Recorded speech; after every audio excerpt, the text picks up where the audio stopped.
بسم اللہ الرحمن الرحیم۔ شوہر کے مال و اسباب کی حفاظت کے سلسلہ میں فرمایا گیا، بیوی و شوہر کے معاشرتی تعلقات پر اس کا نہایت عمدہ اثر پڑتا ہے کہ بیوی نہایت دیانت کے ساتھ شوہر کے مال و اسباب اور گھر بار کی حفاظت کرے۔ اسی سلسلہ میں نبی کریم صلی اللہ علیہ وسلم کے زمانے کا ایک قصہ نقل کیا جاتا ہے۔ حضرت اسماء رضی اللہ تعالی عنہا بنت ابی بکر رضی اللہ تعالی عنہ کی شادی حضرت زبیر رضی اللہ تعالی عنہ سے ہوئی۔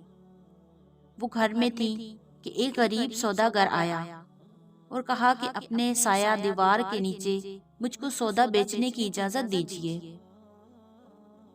وہ عجیب کشمکش میں مبتلا ہوئی، فیاضی اور کشادہ دلی سے اجازت دینا چاہتی تھی، لیکن شوہر کی اجازت کے بغیر اجازت نہیں دی۔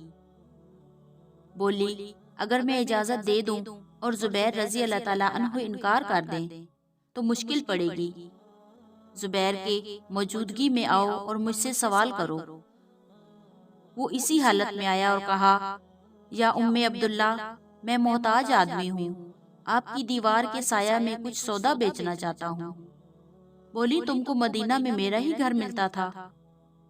حضرت زبیر رضی اللہ تعالیٰ عنہ نے کہا، تمہارا کیا بگڑتا ہے جو ایک محتاج کو بیع و شرع سے روکتی ہو؟ وہ تو چاہتی ہی یہی تھی، اجازت دے دی۔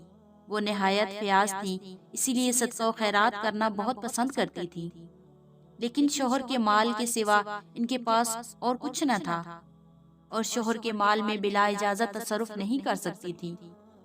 مجبوراً نبی کریم صلی اللہ علیہ وسلم سے دریافت کیا، میں زبیر رضی اللہ تعالیٰ عنہ کی آمدنی میں سے کچھ صدقہ کروں تو کیا کوئی گناہ کی بات ہے؟ نبی پاک صلی اللہ علیہ وسلم نے ارشاد فرمایا، جو کچھ ہو سکے کر دو۔ ایک دفعہ رسول اللہ صلی اللہ علیہ وسلم نے عورتوں سے بیعت لی تو ان میں سے ایک خاتون اٹھی اور کہا، ہم اپنے باپ، بیٹے اور شوہر کی محتاج ہیں، ان کے مال میں سے ہمارے لیے کس قدر لینا جائز ہے؟ آپ صلی اللہ علیہ وسلم نے فرمایا، اس قدر کہ کھا پی لو اور ہدیہ دو۔ اگرچہ یہ وصف عموماً تمام نبی کریم صلی اللہ علیہ وسلم کے زمانہ کی عورتوں میں پایا جاتا تھا، لیکن اس باب میں قریشی کی عورتیں خاص طور پر ممتاز تھیں۔